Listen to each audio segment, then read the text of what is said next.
مصر کا ایک قدیم گاؤں اپنی منفرد ثقافت اور سادہ طرز زندگی کی وجہ سے مشہور تھا۔ یہاں کے کھجور کے درخت اور مٹی کے بنے گھر گاؤں کی فطری خوبصورتی کو مزید نکھارتے۔ اس گاؤں کی ہر شے ماضی کی ایک حسین یاد دلاتی۔ اسی گاؤں میں مظہر اور شباب نامی دو دوست رہتے تھے۔ ان کی دوستی گاؤں بھر میں مشہور تھی۔ لوگ ان کے تعلق کو مثال بنا کر پیش کرتے۔ ان کے گھر قریب ہونے کے ساتھ ساتھ ان کے دل بھی ایک دوسرے کے لیے گہری محبت سے لبریز تھے۔ مظہر کے گھر میں اس کی بیوی اور 3 بچے خوشی خوشی رہتے تھے۔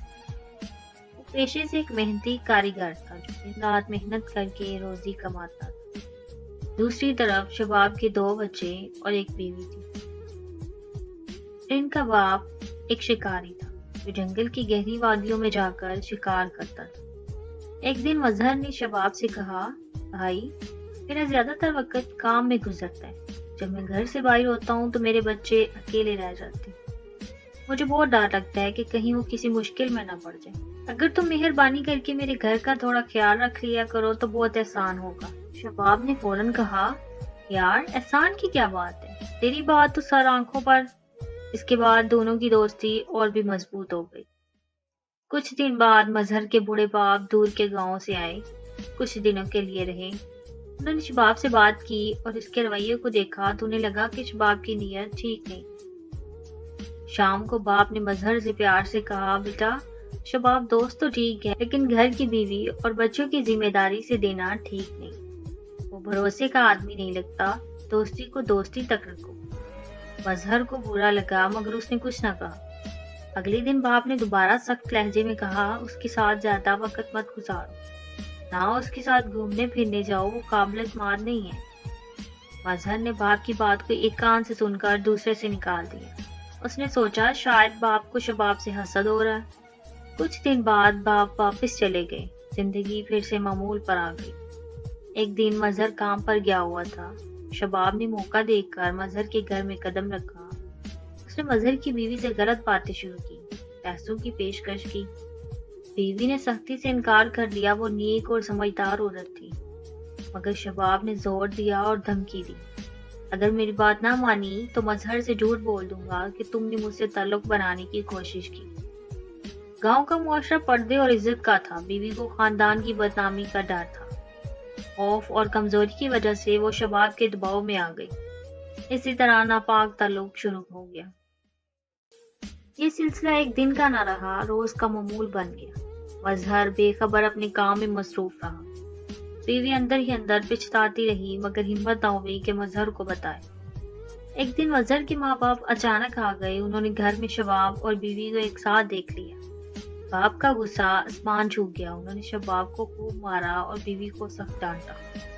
شام کو مظہر آیا تو باپ نے سب کچھ بتا دیا اور کہا، یہ تیری غفلت کا نتیجہ ہے۔ میں نے تجھے پہلے ہی خبردار کیا تھا کہ شباب قابل بھروسہ نہیں ہے، مگر تو نے میری بات نہ مانی۔ مظہر پر قیامت ٹوٹ پڑی۔ وہ شرمندہ اور حیران کھڑا رہ گیا۔ اس کا غصہ شباب اور بیوی پر تھا۔ وہ نیک دل آدمی تھا۔ زمین پر بیٹھ کر زوروں کی تار رونے لگا۔ اسے احساس ہوا کہ یہ سب اس کی لاپرواہی کی وجہ سے ہوا۔ اس نے فیصلہ کیا کہ بیوی کو طلاق دے دے گا۔ باپ نے منع کیا مگر مظہر کا بھروسہ ٹوٹ چکا تھا۔ آخر کار طلاق دے دی۔ بیوی پر قیامت ٹوٹ پڑی مگر یہ اس کی اپنی غلطی کی سزا تھی۔ اگر پہلے ہی سچ بتا دیتی تو شاید یہ سب نہ ہوتا۔ مظہر نے شباب کو پکڑنے کی کوشش کی مگر وہ بچ نکلا۔ کچھ عرصے بعد گاؤں میں خبر پھیلی کہ ایک جھونپڑی میں آگ لگ گئی۔ آگ بجھائی گئی تو اندر لاشیں ملی، شباب، مظہر کی سابقہ بیوی اور اس کے 2 معصوم بچوں کی۔ سب جل کر مر گئے تھے۔ مظہر نے یہ منظر دیکھا تو دل دہل گیا۔ وہ غم اور غصے سے بھر گیا مگر اب کچھ کر نہ سکتا تھا۔ دل میں کہا، اللہ تو سخت پکڑنے والا ہے، انتقام لینے والا ہے۔ کچھ عرصے بعد مظہر کے ماں باپ نے اس کی دوسری شادی کرائی، ایک خوبصورت اور نیک لڑکی سے۔ جب مظہر نے نئی دلہن کو دیکھا تو اس کے حسن اور معصومیت پر فدا ہو گئی۔ اس کے چہرے نے مظہر کے دل کے زخموں پر مرہم رکھا۔ پرانے غم دور ہو گئے۔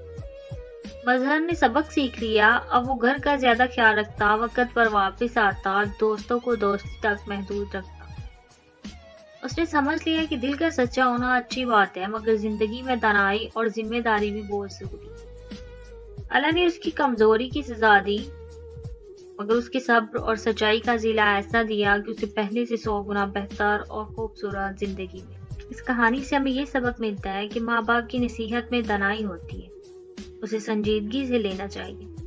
دوستی میں بھروسہ ٹوٹنے کی سزا ملتی ہے، اللہ کی ہاں دیر ہے اندیر نہیں، وہ سب دیکھتا ہے، سچے لوگوں کو اچھا بدلہ دیتا ہے۔